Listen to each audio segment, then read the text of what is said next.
Joël Nougala.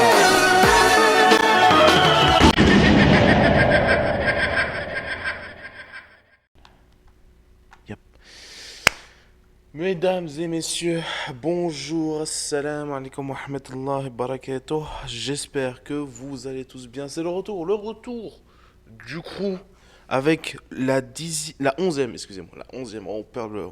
Je perds le fil des fois, vous savez, hein, surtout qu'il est 8 heures du sabah. Donc, mesdames et messieurs, ce sera encore une interview en anglais. Et oui, je sais, c'est pas ma faute si vous n'êtes pas bilingue.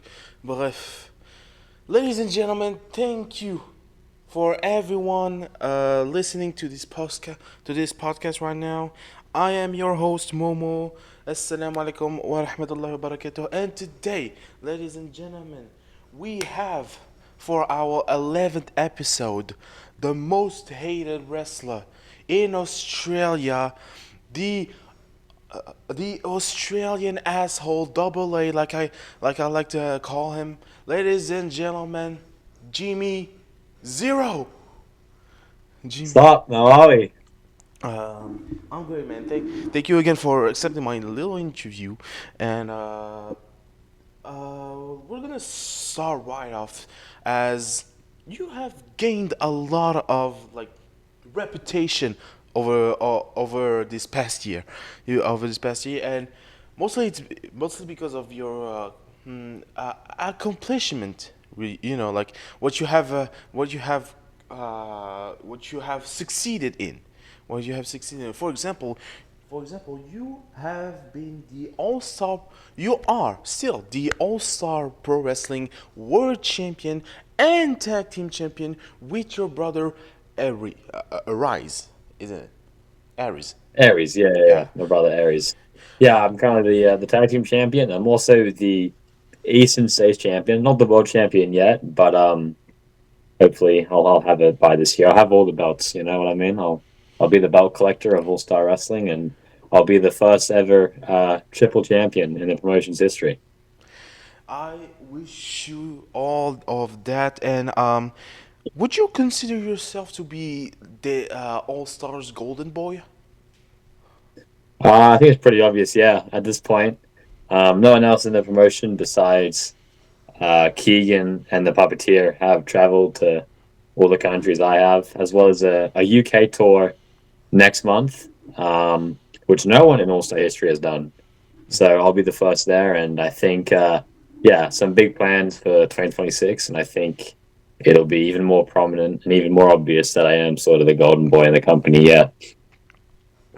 Speaking of the many countries you have traveled to, what do we see on your head right there? A little Korea cap.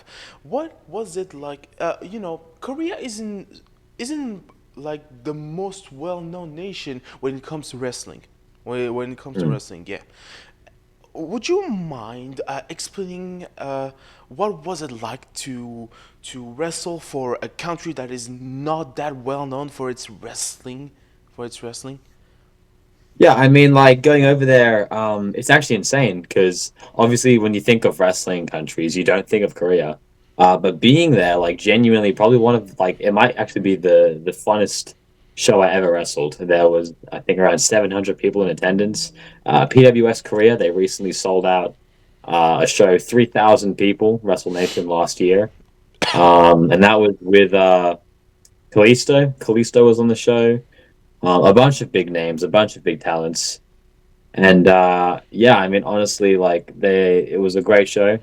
So that's where the hat's from. I got that on that trip, and yeah, no, it was great fun, and hope to be back there this year. I think it's looking like a strong chance I will be. So yeah, it will be an honor.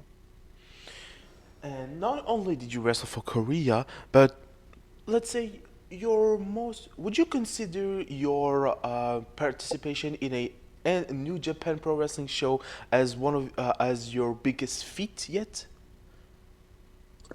Um, I would say it's a big achievement. I don't know if I'd say it's my biggest achievement. Definitely like, to be able to wrestle underneath that banner is a is something to be quite proud of, considering it's one of the biggest promotions in the world.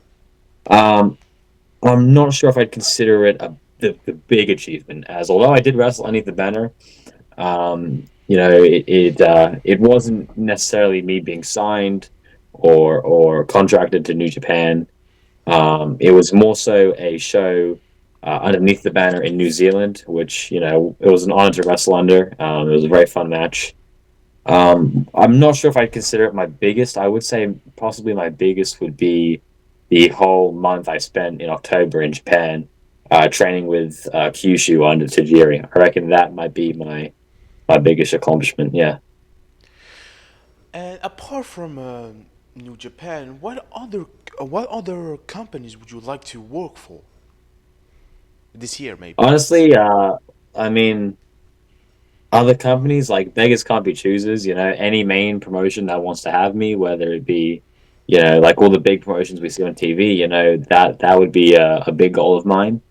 Um, but in terms of like the more independent promotions, um, I've got a tour in the UK, and I've got a few shows there. Hoping to go back sometime soon as well after that trip, and get on even bigger shows possibly. Um, I'm hopefully gonna hit up America. We'll see. I'm not entirely sure yet. But while I'm over there, I'd love to wrestle for GCW or CZW, whichever promotions. Um, but yeah, those are the main ones in mind right now. Hopefully, even Kyushu Pro again, and likely PWS. I think those are the promotions that I'd be very pumped to wrestle for this year. Speaking of CZW, would you maybe this year maybe or another one, would you mind maybe changing your like trying new things in your style? For example, CZW, we know that it's a really hardcore focused company. Would you mind trying hardcore wrestling? 100%. I've been in a few no disqualification matches. I've been in a few ladder matches. I've landed through. I've been thrown off ladders. I've dived off ladders. I've been slammed through tables, thumbtacks. I've been hit with chairs over the head and stuff. So, been slammed through chairs. I've been through quite a bit. So I think the hardcore style wouldn't be too much of a jump to get into. But yeah, no, I would be down for a hardcore match, 100%. Obviously, my forte is high flying and no weapons, but never say never. All right. What also one of your biggest accomplishment is winning the Christmas Carnage tournament with your own brother. What is it like to be winning this tournament and being the All-Star Wrestling World Tag Team Champion with him? What is it like to work with your brother? Yeah, no, my brother, we had a massive rivalry. We've always sort of had that rivalry, as brothers do, sibling rivalries, right? We Yeah. did slam each other through tables and thumbtacks and all that good stuff. But we're stronger together. I think we both realize that. And this tag team championship is sort of proof of that. We've only been a tag team for like 2 months now, 4 matches, right? And already we're the tag team champions. So clearly something's working. A lot of people haven't really taken kindly to it. A lot of people don't very think highly of us, but I think it's pretty obvious that we are the best at what we do. And I think, both him and I are very excited to sort of see what 2026 has for us and where we can take this. It's the shirt right here. We're called Scum because Scum. everyone thinks of us as Scum. I love this Mm. I love this fucking name. I'm gonna tell. Like, Yeah, Scum is pretty good. Um, what was I gonna say? Yeah. So, speaking of Scum, that's what you. No, I mean, this is you have taken the surname of the most hated wrestler in Australia. In a world where kayfabe is as thin as a line. What do you think? What does it like? What are the consequences on your everyday life to be like such a hated heel? You know, what is it? What does it brings? That's a good question. I think it does sort of blur into real life. You know, I have had death threats. I have had a lot of comments, threats and stuff. Honestly, I shrug it all off. You know, most people love it. Most people think it's hilarious. Most people think it's funny. Most people don't take it too seriously. Because But obviously, you're always going to have those people who do take it quite seriously. I know I've had like videos taken dumbasses. down and all that stuff, but no, I like it. I think it's good, and you know, any attention is good attention ultimately, especially in a business such as professional wrestling. So it sort of comes with the territory of what I do. You know, it's you can't have it without having the side effects, I suppose. Was there like a little consequences of that, really a little consequence that really struck off those side effects, that really took an example on those side effects, maybe like a key example? Um, Not really. Like just a lot of death threats and just a lot of comments, a lot of people like DMing and you know, I've had people try and find out about my personal life and some people have taken Oh a my strong god. offense to it. Oh my god, But dumbasses. honestly, I think you sort of got to be able to blur the lines between fact and fiction, I suppose. But it is what it is. Yes. And for anyone that just sends death threats to fucking wrestlers for heels, you can fuck right off. But I would like to go for another question. What do you think is a good inspiration for your career?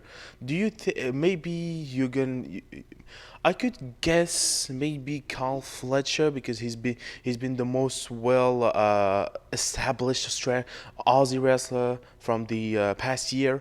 But maybe you can surprise me. Do you have any other inspirations? Yeah, I mean, growing up, like, I think Kyle Fletcher's definitely been a recent big influence. Ironically enough, I had like a blonde hair and stuff, which was completely coincidental, and a lot of people started commenting on my videos, like, "Oh, I thought you were Kyle Fletcher" and stuff. And apparently, there's a lot of similarities between how we look. It's also funny because we were both born in very similar locations in Sydney. So we have a very similar story. I remember I was listening to one of his interviews, and he talked about how he had to catch the train for 2 hours to get to training, and that's kind of like my life. That's what I had to do. I had to catch the train 3 times a week, a 4 hours round trip.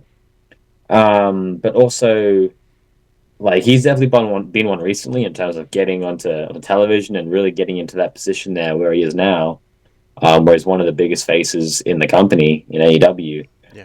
But I think in terms of like older inspirations, like when I was a kid, I loved Dean Ambrose. I loved Neville. Will Ospreay was a big inspiration. But one of the biggest ones would have been a guy also here in Sydney. I remember the first independent wrestling show I went to. He was in the main event at the Star Casino, and it just absolutely blew the roof off the house. His name's Robbie Eagles, and Oh yeah. he without him, I don't think I probably would have started wrestling. He was kind of like the final nail in the coffin towards this is something that is achievable as an Australian boy, like as a 13-year-old Australian boy, 12-year-old boy who's always wanted to be a wrestler, but has never really known how to do it. I'm not in America, I'm not in England, but that was sort of like it is possible and it is achievable. Speaking of Robbie Eagles, there has been quite a lot of Aussie names getting a lot of momentum these past years. Rhea Ripley, Buddy Matthews.